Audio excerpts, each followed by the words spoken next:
اور پھر جب میں اماں جان سے لپٹا تو میرے دل کے انتہائی پوشیدہ گوشوں سے ایک درد بھری آواز نکلنے لگی۔ یہ آواز میرے کانوں میں الفاظ بن کر گونج رہی تھی۔ یہ آواز میری ماں کی تھی۔ آج ایک دوسری ماں سے لپٹ کر مجھے اپنی ماں یاد آئی تھی، لیکن ان یادوں کے ساتھ ساتھ دل پر ایک بوجھ بھی تھا۔ جیسے بھی گزرتی زندگی گزار لیتی، میری پرورش کرتی، میں جوان ہوتا تو اس کا سہارا بن جاتا۔ شادی کے بغیر کیا وہ نہیں رہ سکتی تھی؟ ارے بھیک مانگ لیتی، برتن مانج لیتی دوسرے گھروں کے، لیکن مجھ پر ستیلا باپ تو مسلط نہ کرتی، جس نے میری شخصیت ہی مسخ کر کے رکھ دی تھی۔ سوچنے سمجھنے کے قابل ہو کر میں نے اندازہ لگایا تھا کہ فضل خان دودھ والا ایک گھٹیا اور نیچ آدمی تھا۔ وہ اس سے زیادہ اور کیا کر سکتا تھا میرے ساتھ جو اس نے کیا؟ اس کے اپنے بچے بھی تھے، میں نے نمایاں فرق دیکھا تھا اپنے اور ان کے بچوں کے درمیان، اور یہ فرق میری ماں بھی کرنے لگی تھی، چاہے فضل خان کے خوف ہی سے کیوں نہ کیا ہو، اسے کرنا چاہیے تھا۔ یہ نقلی اماں جان مجھ سے لپٹی ہوئی روتی رہیں، اور بہرحال میں نے انہیں مصنوعی دل کے ساتھ تسلیاں بھی دیں۔ انہوں نے روتے ہوئے کہا، پاگل، زندگی میں تو بڑی وسعتیں ہیں، اگر ہم لوگوں کو اس طرح سہارا مل جائے تو تجھے گریز نہیں کرنا چاہیے، تو نے بہت دکھ دیے ہیں مجھے۔ آپ بے فکر رہیں اماں جان، اب میں آپ کو کوئی دکھ نہیں دوں گا۔ سو رات کے ڈنر پر بھی یہ جذباتی محفل جاری رہی، اور میں بھی اداکاری کرتا رہا۔ معاملات تقریباً سبھی ختم ہو گئے تھے۔ ابا جان نے بھی میرے ساتھ شفقت کا سلوک کیا۔ پھر دوران گفتگو مجھے یہ بات معلوم ہوئی کہ جواد بیگ صاحب مسلسل دھمکیاں دیتے رہے ہیں۔ فرح بیگم میری غیر موجودگی میں آتی رہی ہیں۔ دل میں ایک خیال ابھرا، ذرا دیکھوں تو صحیح اپنے ہونے والی ان دلہن صاحبہ کو۔ اور یہ بات میں نے فرزانہ بھابھی سے کہی تو فرزانہ بھابھی مسکرا کر بولی، یہ ہوئی نا بات۔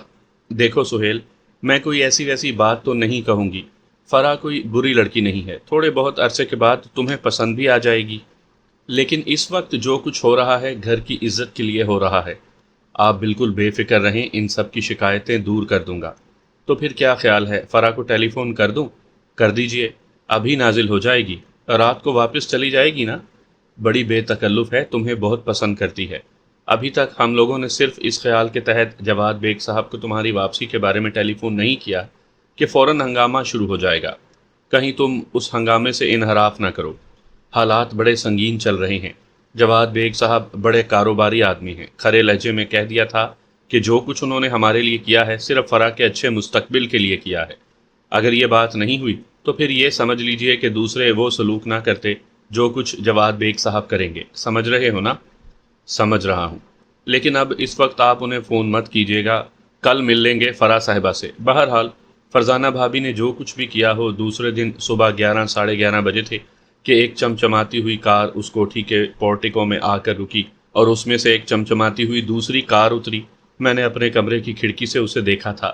صورت شکل تو بہت اچھی تھی، لباس انتہائی ماڈرن، اور محترمہ کی چال ڈھال سے اندازہ ہوتا تھا جیسے دنیا کو قدموں تلے مسلتی ہوئی چل رہی ہوں۔ میں انتظار کرتا رہا، تمام مراحل سے گزرنے کے بعد وہ میرے کمرے کے دروازے تک پہنچی اور اندر داخل ہو گئی۔ دروازے ہی پر کھڑی مجھے گھورتی رہی۔ میں انہیں سہمی ہوئی نگاہوں سے دیکھتا رہا۔ ویسے دل میں ایک عجیب سا احساس پیدا ہوا تھا۔ یہ فرح صاحبہ ہیں تو سہیل کی ملکیت، لیکن دل کو اس طرح لبھا رہی تھی کہ بھٹک جانے کو دل چاہتا تھا۔ انتہائی بد اخلاق بھی ہو اور بدتمیز بھی، انہوں نے فرمایا۔ جی جی بالکل، میں نے کہا۔ کیا؟ میرا مطلب ہے بالکل نہیں۔ تم پاگل ہو کیا؟ جی ہاں جی ہاں۔ دیکھو، میں ذرا دوسری قسم کی لڑکی ہوں، میں کہتی ہوں کہ کہاں چلے گئے تھے تم؟ وہ بس ذرا سیر و سیاحت کے لیے گیا تھا۔ مجھے ساتھ نہیں لے جا سکتے تھے؟ دیکھنے گیا تھا کہ کون کون سی جگہیں اس دنیا میں ہم دونوں کے قابل ہیں، میں نے کہا، اور وہ آہستہ آہستہ بڑھتی ہوئی میرے قریب پہنچ گئی۔ تم انتہا پسند ہو۔ بالکل ٹھیک فرمایا آپ نے۔ کیا ٹھیک ٹھیک کی رٹ لگا رکھی ہے؟ کہاں کہاں گئے تھے مجھے بتاؤ، اور اس طرح سب کو بتائے بغیر کیوں گئے تھے؟ تمہیں پتا ہے تمہارے پیچھے سب کی کیا حالت ہوئی؟ پتا ہوتا تو جاتا کیوں، بے وقوف کہیں کے۔ شکریہ۔ اب کیا پروگرام ہے؟ ناشتہ کر لیا ہے، دوپہر کا کھانا کھاؤں گا، میں نے کہا۔ Shut up! نہیں کھاؤں گا، میں نے جواب دیا، اور وہ ہنس پڑی۔ بس اب تیار ہو جاؤ، تمہیں پتہ نہیں ہے میں تمہارے لیے کس قدر پریشان رہی ہوں، اور پتہ ہے ان لوگوں نے کیا اڑانا شروع کر دیا تھا؟ کن لوگوں نے؟ انہی نے، تمہارے گھر والوں نے۔ مکھیاں اڑائی ہوں گی یا پتنگ اڑانا شروع کر دی تھی۔ کہنا شروع کر دیا تھا ان لوگوں نے کہ تم مجھے ناپسند کرتے ہو، اس لیے گھر سے بھاگ گئے ہو، فرح نے کہا۔ بکواس کرتے ہیں، تم سے حسین لڑکی تو میں نے روئے زمین پر دوسری نہیں دیکھی۔ جھوٹ بول رہے ہو، وہ اترا کر بولی۔ ہو سکتا ہے، میں نے جواب دیا۔ کیا؟ وہ پھر غصیلے لہجے میں بولی۔ نہیں، میرا مطلب ہے کہ ہو سکتا ہے کسی کونے کھدرے میں چھپی بیٹھی ہو، میری نگاہوں کے سامنے نہ آئی ہو۔ کون؟ وہی، میرا مطلب ہے تم سے زیادہ خوبصورت لڑکی۔ بہت زیادہ ظرافت کا مظاہرہ مت کرو، میں تم مردوں کی چالیں خوب سمجھتی ہوں۔ ظاہر ہے مردوں سے تمہارا واسطہ پڑتا رہتا ہے۔ کیا مطلب؟ میرے کردار پر طنز کرنا چاہتے ہو؟ ارے باپ رے، تم سے تو کوئی بات کہنا بھی بس مشکل ہی ہے۔ اچھا میں کہتی ہوں تیار ہو جاؤ، تمہیں معلوم نہیں تمہاری وجہ سے میں نے کتنے تانے سنے ہیں، کس کس نے میرا مذاق اڑایا ہے۔ لوگ یہ کہنے لگے تھے کہ تم مجھے پسند نہیں کرتے اور میں اس قابل نہیں ہوں۔ توبہ توبہ، کون لوگ تھے وہ؟ ان کے ناموں کی ایک فہرست بنا کر مجھے دے دو، سب کو ٹھیک کر دوں گا، میں نے کہا۔ اب اٹھو گے یا یوں ہی بکواس کرتے رہو گے؟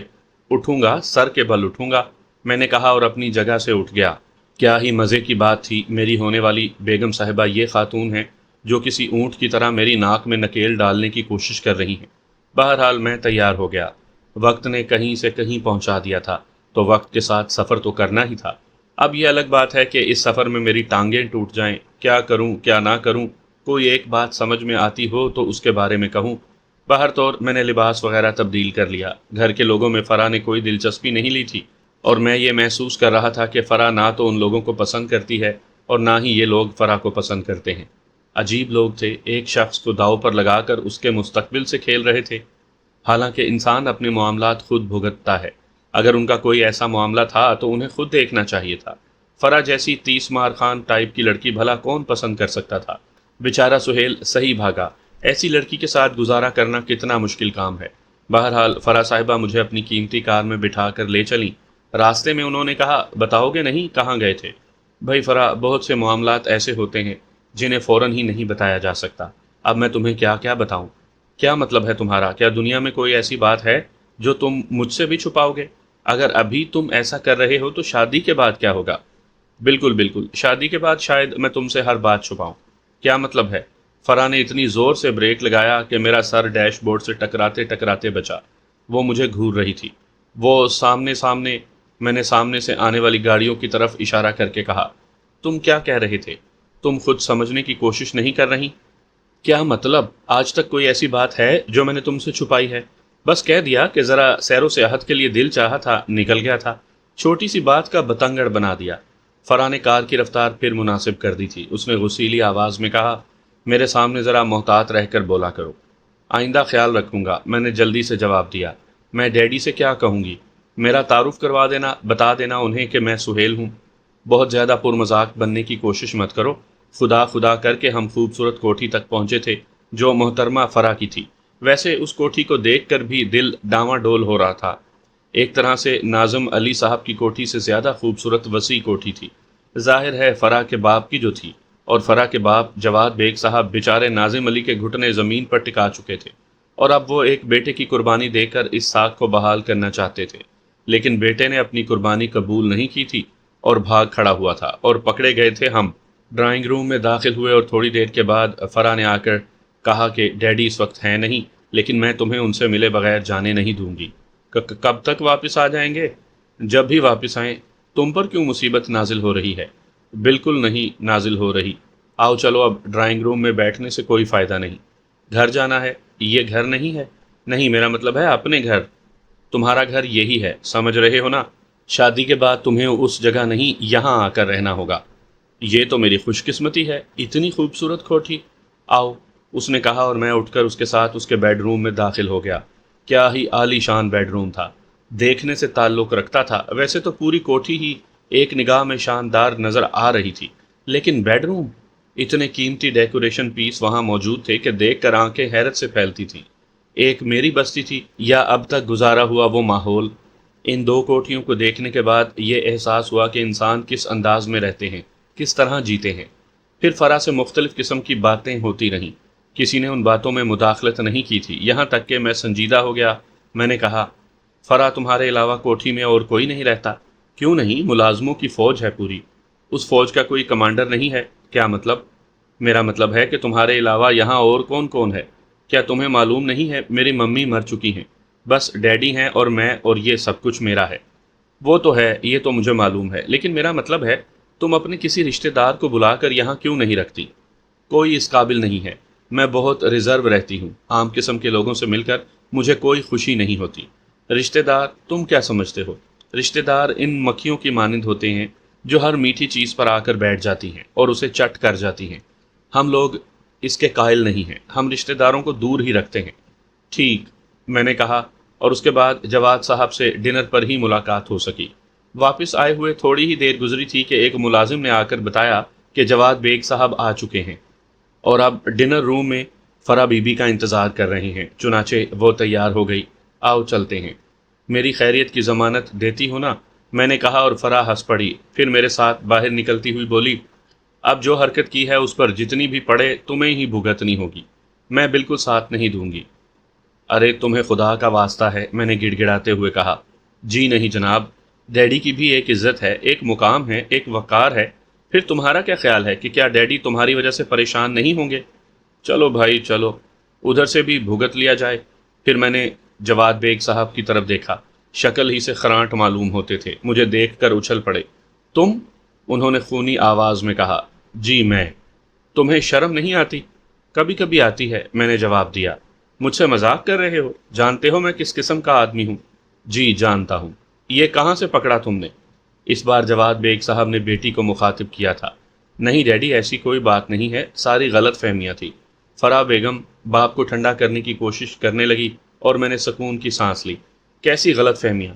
جو کچھ کہا گیا تھا وہ غلط تھا۔ سہیل تو کسی کام سے باہر گئے ہوئے تھے، کسی کو بتائے بغیر۔ کام ہی ایسا تھا ڈیڈی۔ کیا کام تھا؟ اب ہر بات تو سب کو نہیں بتائی جا سکتی، بس میں نے کہہ دیا انہیں کام تھا۔ انہوں نے مجھے مطمئن کر دیا۔ کمال کرتی ہو، اور لوگوں نے نہ جانے کیا کیا کہانیاں اڑا دی تھی۔ لوگوں نے اڑائی تھی، خود سہیل نے تو انہیں ہی اڑائی تھی نا کوئی کہانی۔ اب دیکھیے نا، یہ بچے تو نہیں ہیں، جوان آدمی ہیں۔ ہر شخص کے اپنے مسائل ہوتے ہیں اور اپنے مسائل کو خود ہی حل کرنا ہوتا ہے۔ سہیل اگر کسی کام سے چلے گئے تو یہ دوسروں کا قصور ہے کہ انہوں نے طرح طرح کی کہانیاں بنانا شروع کر دیں۔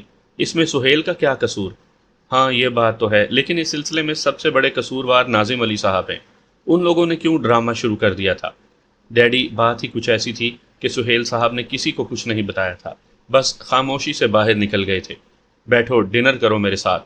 جواد بیگ صاحب مطمئن ہو گئے تھے، لیکن ان کی آواز میں اب بھی ایک خونخوار کیفیت تھی۔ میں خاموشی سے بیٹھ گیا، فرا میرے ساتھ ہی بیٹھی ہوئی تھی۔ جواد بیگ نے کہا، اور سب خیریت تو ہے نا؟ جی بالکل خیریت ہے۔ کسی مشکل کا شکار تو نہیں ہو؟ نہیں سر، میں نے جواب دیا۔ سر؟ جواد بیگ صاحب چونک کر بولے۔ میں اور کیا عرض کروں، آپ نے مجھے ڈانٹ ہی اتنا دیا ہے، میں نے کہا، اور جواد بیگ صاحب کھانے میں مصروف ہو گئے۔ فرا مسکراتی رہی تھی، لیکن باہر طور اس نے میری خاطر مدارات کی تھی۔ جواد بیگ صاحب نے کہا، مجھے تم سے کچھ باتیں کرنی ہے، میرا خیال ہے رات یہیں رک جاؤ، کل دن میں چلے جانا۔ جی وہ کیا؟ جی وہ بعد میں تمہیں اس گھر میں نہیں رہنا؟ اصل بات میں یہ ہے کہ ناظم علی کے دل سے یہ خیال دور کرنا چاہتا ہوں کہ اب بیٹے پر اس کا حق رہ گیا ہے۔ سوال ہی پیدا نہیں ہوتا، یہ بات تو پہلے ہی ان لوگوں کو بتا دی گئی تھی۔ وہی تو میں کہہ رہا ہوں، خیر باقی سب کچھ بعد میں ہوگا، سنا تم نے، یہیں رک جاؤ۔ جی بہت بہتر، میں نے جواب دیا۔ فرا صاحبہ مسکراتی رہی تھی۔ ڈنر کے بعد میں فرا کے ساتھ اٹھ کر باہر لان میں آ گیا۔ فرا مجھے اپنے لگائے ہوئے نئے پودے دکھا رہی تھی، کہنے لگی، باغبانی میری زندگی ہے۔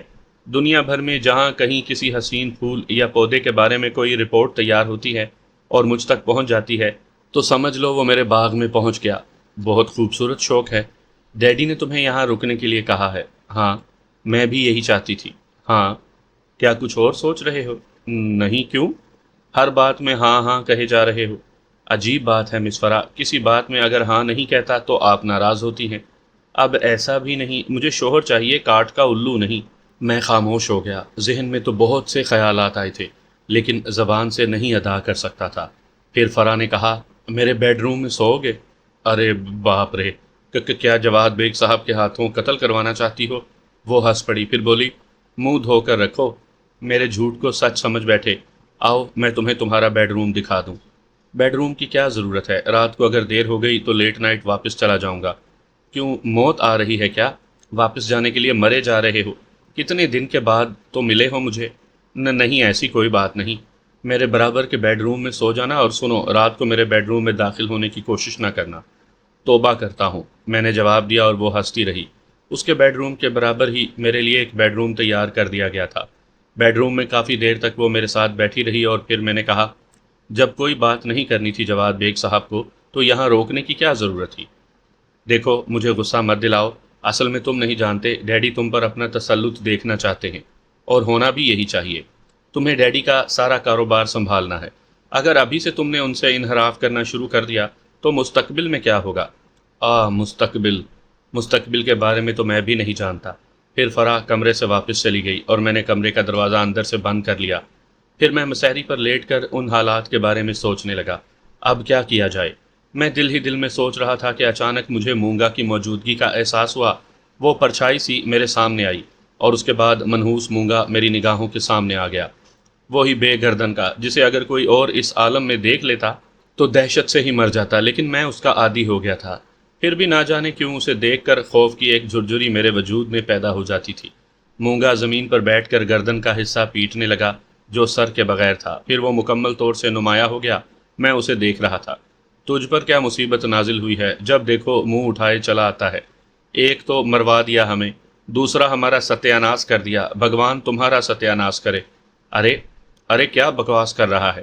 اب بتاؤ ہماری کھوپڑی ہمیں کہاں سے ملے؟ ارے بابا، ہماری کھوپڑی تم ہی دو گے، جب تک تم جاپ پورا نہیں کرو گے ہماری کھوپڑی ہمیں نہیں ملے گی۔ جہنم میں جا تو اور تیری کھوپڑی۔ ارے واہ واہ واہ، کیسے جائیں جہنم میں؟ مروا دیا ہمیں اور کہتے ہو جہنم میں جاؤ؟ جہنم میں بھی بغیر کھوپڑی کے گئے تو وہاں سے نکال دیے جائیں گے۔ تو میں کیا کروں؟ جاپ یاد کرو مہاراج، جاپ یاد کرو۔ مجھے یاد نہیں آتا۔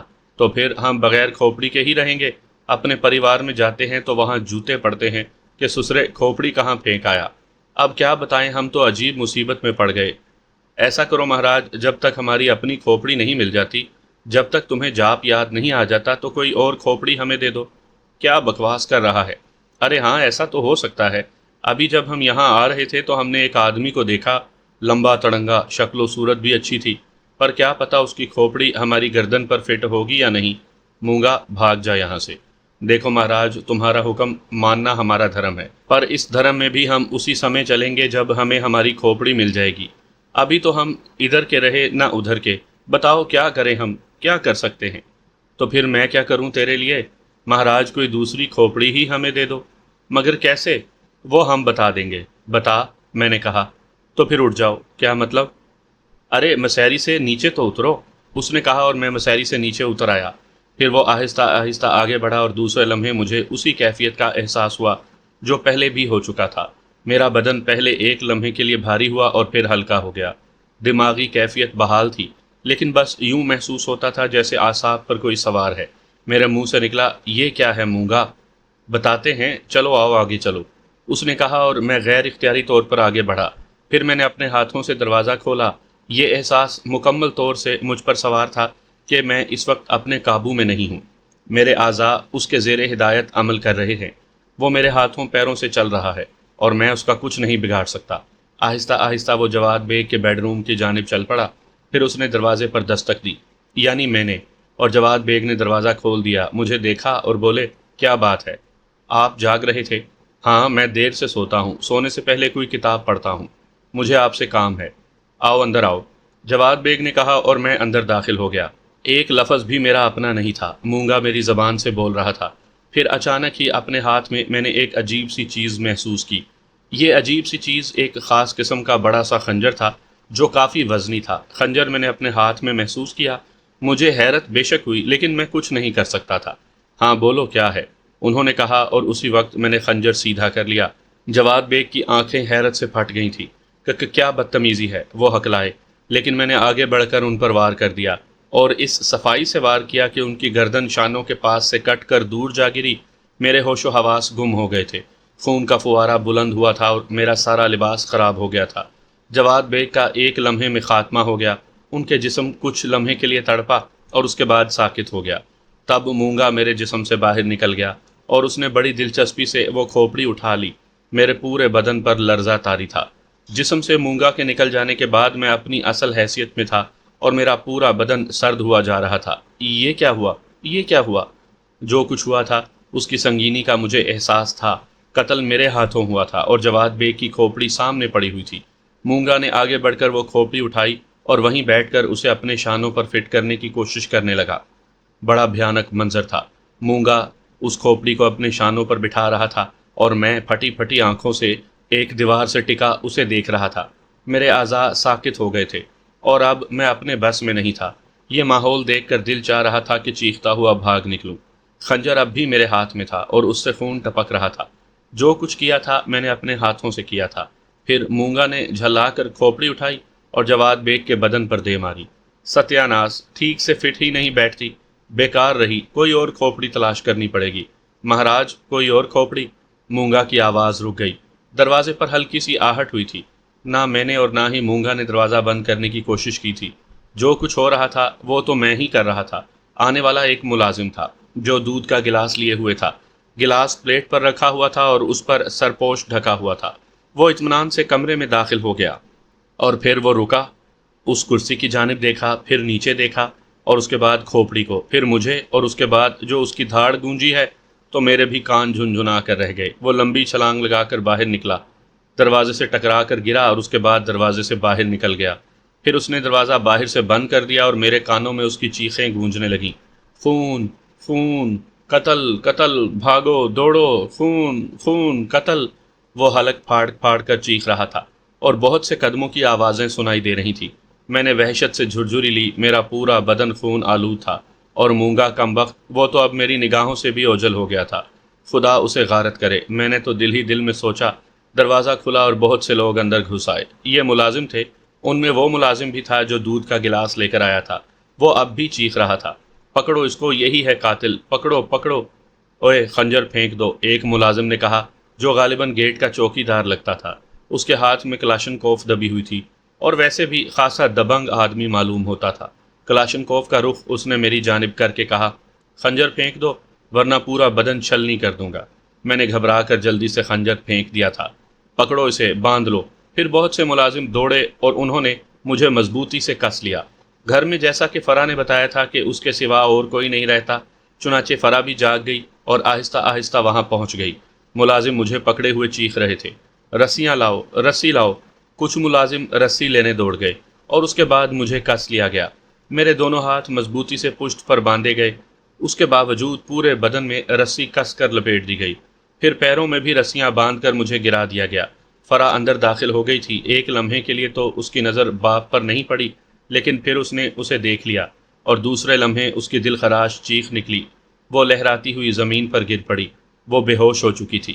ملازم اسے اٹھا کر اس کے کمرے میں لے گئے۔ مجھے وہیں پر دبوچے رکھا گیا، جبکہ اس کی ضرورت نہیں تھی۔ میرے منہ سے ایک لفظ بھی نہیں نکل رہا تھا۔ کسی سے کہتا تو کیا کہتا؟ خون آلود خنجر میرے ہاتھ میں دیکھا گیا تھا اور میرے علاوہ کمرے میں کوئی موجود نہیں تھا۔ بھلا اب مجھے جواد بیگ کا قاتل ثابت کرنے میں کسی کو کیا دقت ہو سکتی تھی؟ ملازم بھاگ دوڑ کر رہے تھے، ان میں کچھ پڑھے لکھے آدمی بھی ہوں گے، چنانچہ پولیس کو فون کیا گیا اور مجھے اندازہ ہو گیا کہ اب میری شامت کو کوئی نہیں روک سکتا۔ کچھ کہتا تو کیا کہتا؟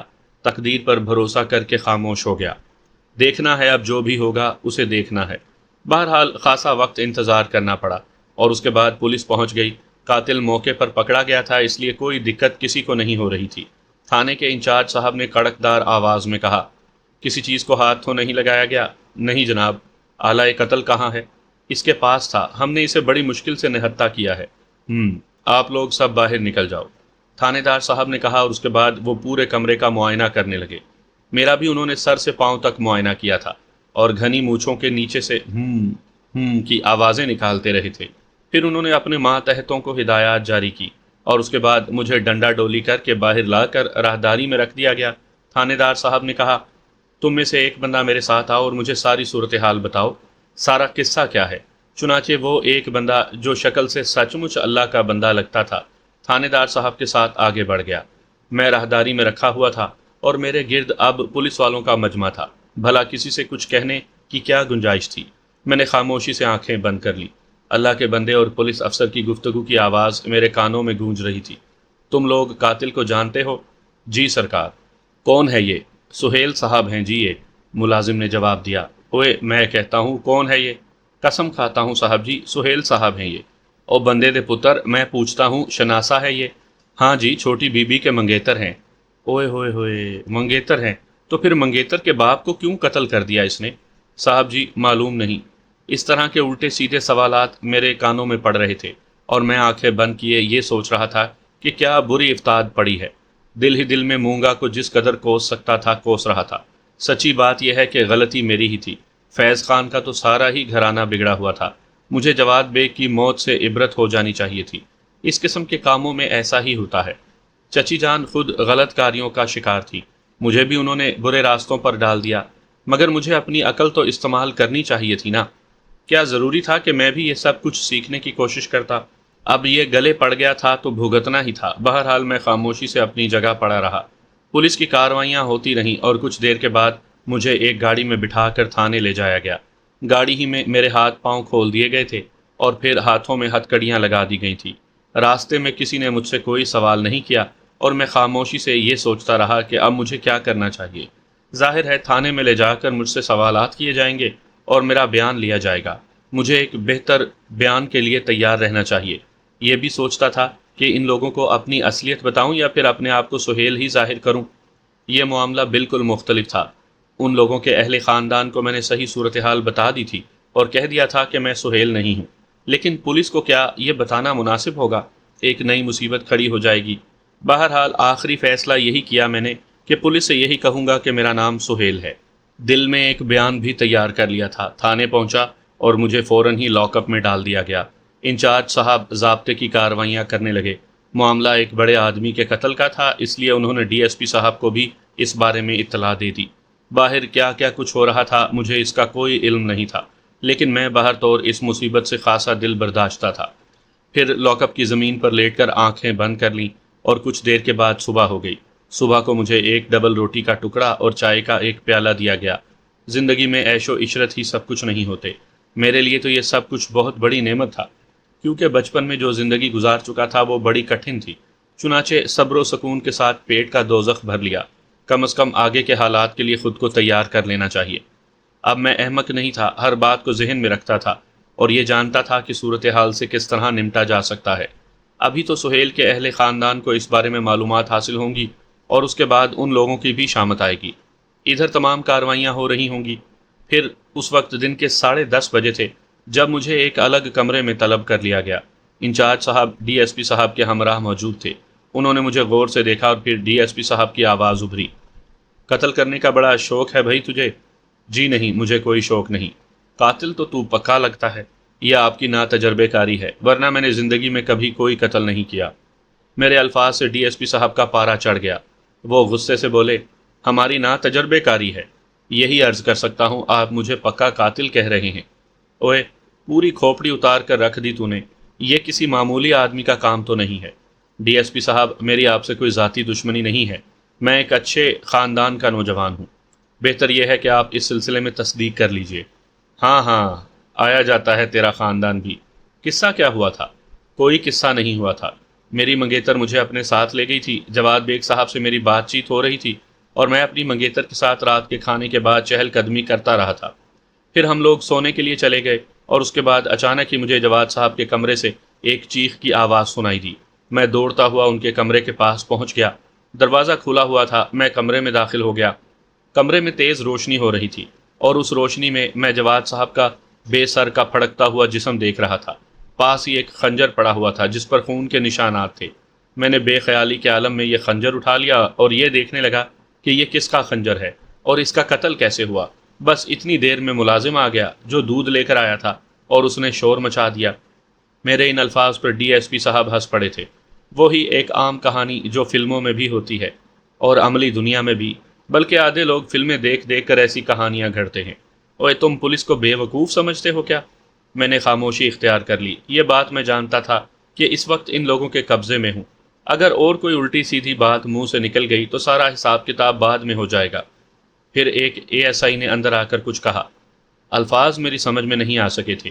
ڈی ایس پی صاحب اور انچارج صاحب اپنی جگہ سے اٹھ گئے۔ انچارج صاحب نے موقع پر موجود سپاہیوں کو حکم دیا، اسے یہیں رہنے دو، بس نگرانی رکھنا۔ سپاہیوں نے سلوٹ کیا اور وہ دونوں باہر نکل گئے۔ تھوڑی ہی دیر کے بعد ناظم علی صاحب، میری والدہ، بھائی اعظم اور بھابھی عائشہ ہانپتے کانپتے کمرے میں داخل ہو گئے۔ انچارج صاحب اور ڈی ایس پی صاحب ان کے ہمراہ تھے۔ ان کا رویہ اب کسی حد تک بدلا ہوا نظر آ رہا تھا۔ یہ تو نے کیا کیا سہیل، یہ تو نے کیا کیا؟ عائشہ بیگم دھاڑیں مارتے ہوئے بولی۔ سہیل ایسا کیوں کیا تم نے؟ سہیل ایسا کیوں کیا؟ سہیل تم نے ہم سب کو برباد کر دیا۔ یہ آواز فرزانہ بیگم کی تھی۔ آپ لوگ یوں کریں کہ اس فرد جرم پر اپنی گواہی بھی تحریر کر دیں اور مجھے پھانسی کے پھندے پر پہنچا دیں۔ سہیل کیا ہوا، مجھے بتا تو صحیح، اعظم بھائی نے کہا۔ جناب قبلہ اعظم صاحب، میں نے کوئی قتل نہیں کیا۔ مجھے تو یہ ایک عجیب سی سازش معلوم ہوتی ہے، اپنے آپ کو پھنسانے والی۔ میں نہیں جانتا یہ سازش کس نے کی ہے۔ آپ لوگ کچھ کر سکتے ہیں تو کیجئے، ورنہ کوئی حرج نہیں ہے، مجھے بھی زندہ رہنے کا کوئی شوق نہیں۔